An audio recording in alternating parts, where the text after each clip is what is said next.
Hey guys, it's Chelsea from The Financial Diet, and this week's video is sponsored by the American Institute of Certified Public Accountants. And today I want to talk about the things that I waited way too long on to ask for help. Sometimes this was because of stubbornness, sometimes this is because I thought I was saving myself money, although in the long term I was costing myself a ton of money, and sometimes it was just because I was frankly lazy. But in all of these cases, I could have saved myself an enormous amount of headaches or started on something I loved way sooner if I had opened myself up to just being humble enough and making the investment to actually getting help from someone who knows what they're doing. You might not have the same ones that I did, but chances are in your life, you are definitely doing at least a few things badly or not doing them at all because you haven't sought the right resources. So stop waiting to ask for help and stop letting your pride or stubbornness backfire on you and learn from my mistakes. With these 6 things I waited way too long to ask for help on.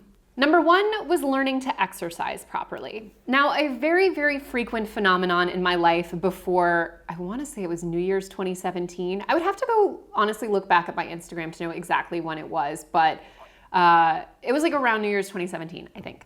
But one of the, or actually maybe 2018. It was maybe 2018. Anyway, I have been exercising so long now, I can't even remember when it was. But the point is, there was a time in my life before I was, quite frankly, honest with myself enough to ask for help when it came to working out, that I would get myself into a very familiar cycle. I would sign up for some kind of class, or I would get a membership at a gym or a fancy studio.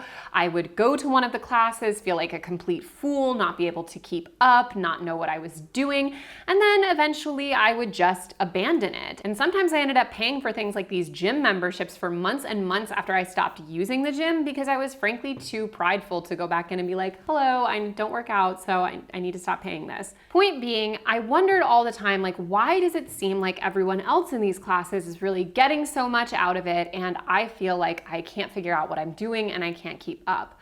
Well, no surprise, for most of the classes that I was joining in on, I didn't know what I was doing. When I was using the equipment at the gym, I didn't know what I was doing.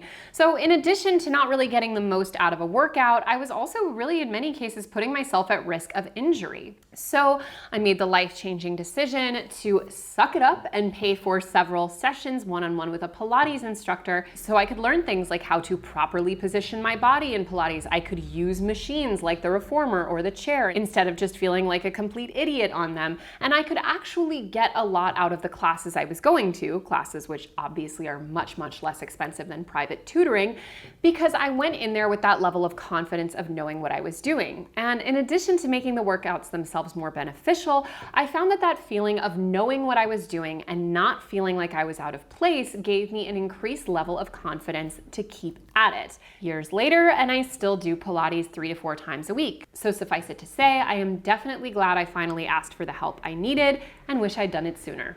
Number 2 was trying to take care of my business finances without a professional. When I say that TFD's finances used to be a hot mess, I am in no way exaggerating. My co-founder Lauren and I were so focused on the day-to-day production needs that accounting became a complete afterthought, which, if you know anything about running a business, is an extremely dangerous thing to make an afterthought. There was a time when our entire company's finances were held together through a combination of messy Excel spreadsheets, email chains, and actual pieces of paper with numbers written on them. There was no organization or coherence, and we stayed that way for longer than we'd like to admit out of a combination of pride and familiarity. I'm happy to say now, though, that we today at TFD have an excellent system for managing our day-to-day finances and utilize CPAs for all the higher level stuff that we need help with. And if you're a small business owner or freelancer, I highly recommend using the services of a certified public accountant to help you reach your business goals.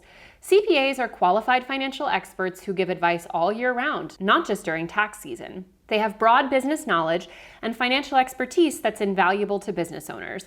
They can help you with the parts of your business you should almost never DIY, including financial and tax planning, business valuation, accounting services, and setting and meeting your business growth goals. To find a CPA near you, click the link in our description to check out the AI CPA's Find a CPA tool. Number 3 is taking care of my mental health. When I was a little kid, I mean, as little as I probably have memories for, like 2 or 3 or whatever, I can remember not being able to fall asleep. I would just sit in bed and think about things that made me feel nervous and upset, and I would run through all these scenarios in my head, and could not focus on anything. And I certainly could not calm my brain enough to actually fall asleep. I remember even when I was in kindergarten or grade school, I would stay up till 3, 4 in the morning every night just running through things in my head and then be completely exhausted at school the next day. This continued basically for my whole life, and surprise, surprise, I did terribly in school. I barely graduated high school, but I graduated with like a 2.1 GPA because my father basically I don't know if he maybe bribed the guidance counselors to help me graduate or something, but let's just say I was barely making it across that graduation stage. And even after high school, many different elements of my life continued to suffer because I had this really, really bad insomnia, and for whatever reason, my brain just would not quiet down. And it took me a while to realize that, girl, that's not normal. You shouldn't be staying up super late every single night just thinking about things that make you upset. There's a name for that. It's called anxiety. And in the case of this situation, it's called anxiety-induced insomnia. Now, for many people, these types of mental health issues can be contextual. You can have times in your life that are more difficult to navigate than others. I am sure that 2020 has hit most of us in a pretty profound way and could lead to you feeling a little bit, let's say, less prepared to deal with day-to-day life than you usually are. But for many of us, there are ongoing elements of mental health that should be treated with the exact same level of seriousness and care that any kind of physical ailment would be. Years ago, after finally being like, the way I'm living is not normal, I should talk about this with someone, I ended up trying many different kinds of sleep medications. I ultimately made the decision to not use pharmaceuticals to help myself sleep on an ongoing basis, but I have integrated many, many different practices in my life in order to have what is called better sleep hygiene. That's how you know you're old as hell, is when you use the term sleep hygiene, unironically. But suffice to say, through taking my mental health seriously, I have created a whole system of tools to help me overcome some of these difficulties and make myself better equipped to deal with life. And one of those things is working with a mental health professional. I see a psychologist once a week. And this can be beneficial for many different reasons. Obviously, the primary goal is managing anxiety disorder and helping to work on maintaining those good habits. But also part of it can be about helping to overcome those more contextual issues. I'm sure many of us are left feeling a little unprepared to deal with some of what we've all experienced this year. And that can also be a good way to give yourself a nice steady anchor and someone with whom you can have those conversations that maybe not everyone else in your life is equipped to have. The point is, for a long time, I just simply didn't take my brain as seriously as I would any other body part that wasn't doing well. It took me a long time to ask for help, and when I look back at my life and how much my anxiety and therefore my insomnia had a negative impact on basically every element of it, the more I wish I had reached out for help sooner. And if you're someone who feels like there's a stigma in going to the therapist, let me just say, nothing is more chic. Number 4 is getting a wardrobe I actually like. Do you see the dress I'm wearing? Because I own it in no fewer than 4 different colors and patterns. Why? Because I have made the adult, I would consider, and more importantly, economical in the long-term decision that if I like an item of clothing, it fits me well, it's functional, I wear it quite a bit, I get a lot of use out of it, I buy it in multiples. Because ultimately, you will find, I think, in creating any kind of long-term sustainable wardrobe that isn't, let's just say, susceptible to the fickle winds of fashion trends and actually lasts year over year, you are going to have to stick to a relatively narrow set of items. Obviously, some people go as far as to create a full-on capsule wardrobe in which they sort of interchange a few very specific items in fairly neutral colors, or at least a limited color palette so that basically everything can go together. But even if you're not going to go to that extent, making sure that your wardrobe is basically only comprised of what I would refer to as A-team items, in the sense that they're all items that you wear frequently and always feel good in, is going to be a key to making sure that you're not wasting money on clothes that you don't wear, and you're not constantly spending to update your wardrobe with things that you ultimately don't really need. I'm not saying that you have to reach the level where your wardrobe is like a cartoon character and when you open up your closet there's just like 15 of the exact same outfit, but something relatively close to that is probably going to be much better in the long term. Take note of how you feel when you wear different things, when you wear certain cuts, certain colors, pants versus a skirt, blouse versus a button down. All of those kind of choices that you're making on a day-to-day basis, you should pay attention to. When do you feel your best? When do you feel your most comfortable? When do you feel your most professional? Start to take note and replicate what's working while cutting out the rest. And a huge part of this that involves asking for help from someone else who knows what they're doing is in tailoring. Long ago, I realized that there was really no such thing as a pair of jeans that fits perfectly off the rack and feels great. I mean, I'm sure that exists for some body types, but not for mine. But the good news is, for a few small dollars per item, you can pay a professional to transform an item into something that looks like it was made for you. You might wonder, why do celebrities always look so good in whatever they're wearing? Well, some of them anyway. And yes, part of it is that they have professional stylists, which I don't have. But another part of it is that almost every single item that touches their body, down to like their t-shirts, is tailored for them. And now, I'm not saying you're necessarily going to be able to afford to get every item tailored, but making sure that a few key items in your wardrobe are made to fit perfectly, something like the perfect pair of jeans, can upgrade the rest of the look considerably. And when you consider that some stores, like Nordstrom for example, will offer free tailoring with some purchases, you almost have no reason not to do it. But again, even if you're having to pay for this separately and out of pocket, I think that a $10 tailor job on an otherwise imperfect item that could suddenly become a staple of your wardrobe is always worth it. Number 5 is complicated but valuable home tasks. So I live in Manhattan, so kind of by necessity I'm a renter, although I've heard mysterious tales of some people who actually own apartments in Manhattan. But that means that as someone who loves updating her home, it's kind of hard to do that to a certain extent because as a renter, you only have so many things you can change, and also from an investment perspective, there's only so much you can really justify on a financial level. But actually, a writer friend that I've mentioned here on the channel before, Amanda Mull, recently posted on her Twitter that she swapped out her kitchen sink faucet for a much better one entirely by herself because it makes the entire process of doing dishes infinitely better, basically like that, with very little skill needed. I've made similar changes in my apartment and have found that even the smallest day-to-day changes can have a huge impact, even if you're just renting the apartment. And for context, she's renting hers, but she YouTube tutorialed herself up in order to make that change. So you can go all the way up to things that seem a little bit more substantial than your typical like swapping out handles or putting on, a fresh coat of paint.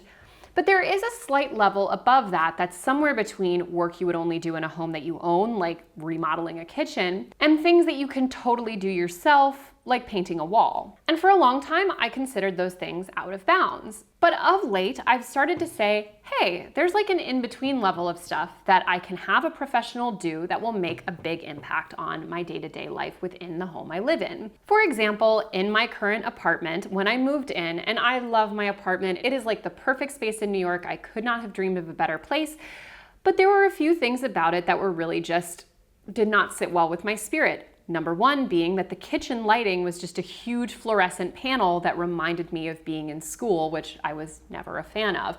It was completely ugly, it had no vibes, I absolutely hated it. Anytime I walked by that fluorescent light, I was like, ugh, kill me. And I love being in the kitchen and I love cooking, so that was a big issue. And I realized pretty quickly that this is not something I have to live with. If you're willing to pay a professional electrician, they can come in and switch that lighting fixture like that, which is exactly what happened. And now I have a beautiful lighting fixture on a dimmer switch, which took like 10 seconds for him to change out. And that makes a huge day-to-day quality of life difference in the home that I live in. Similarly, one of our bedrooms has a really, really awkward amount of space and storage, and there's really not a whole lot you can do in a small New York City apartment to add more places to put things unless you're willing to go up. So having a skilled carpenter come by and help build custom shelves to help store the things that we needed to store without taking up any of the floor space was a really great way to make the space instantly more functional without necessarily tasking myself with something I'm not equipped to do. Yes, both of these items were investments, but over the years that I live in this place, they are investments that mean quite a lot to me.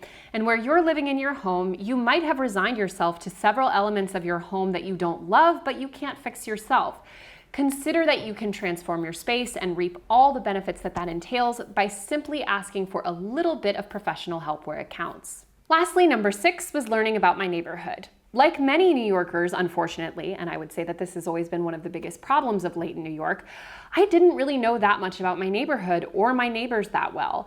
I've lived in my current neighborhood in New York, Morningside Heights, for those of you who would be asking or trying to find out on my Instagram, Morningside Heights. I've lived in this neighborhood for a little over 3 years now, maybe 3.5 years. And only in the past 6 months have I really started to get invested in the neighborhood itself. I joined a mutual aid group when quarantine started, and I'm also part of a community coalition that works on various building and zoning projects, talks about, the sustainability of the neighborhood, the greenability of the neighborhood, where schools are going, where hospitals are going, new condo buildings that are going up, affordable housing, all of the various issues that really impact a neighborhood on a day-to-day basis. And it's been really interesting because for a long time, I sort of avoided getting involved in any community organization because I felt like I don't know enough about New York. I haven't been here long enough. I don't deserve to be a part of a community board. And to be fair, I do way more listening than I do talking. I barely talk because, listen, I'm here to listen to the people who've been living in my neighborhood for decades and decades. But once you are willing to put yourself out there into something that is totally new to you, like community organizing or community management, you suddenly realize that this is something that should be part of everyone's life. Everyone should have an investment in where they're living, what's going up around them, what's being built, what's being torn down. The future of your neighborhood, which is a living, breathing thing, is up to the people that live in it. And you as an individual, especially working on just a small neighborhood level, can have an enormous impact on the future of that neighborhood. I was always very shy about asking for help or trying to learn and join about the neighborhood because, again, when you're a transplant, it can take you a while to feel like a real member of the city. But I'm incredibly glad that I did join these orgs and frankly can't wait to join more because even before the full year mark, I already feel like much more of a New Yorker who understands so much more about the way that she lives and the place in which she lives, and I cannot wait to be even more involved. Asking questions is just the first step. But ultimately, no matter what you've been a little shy about or stubborn about or proud about, chances are there is someone out there who is more than willing to help you and wants to welcome you into a world that you don't maybe know too much about so that you can start taking it on as a valuable part of your own life. And do not forget, if you're ready to take the step to getting more help with the financial health of your small business or freelance operation, click the link in our description to check out the AICPA's Find a CPA tool. As always, guys, thank you for watching, and don't forget to hit the subscribe button and to come back every Monday, Tuesday, and Thursday for new and awesome videos. Goodbye.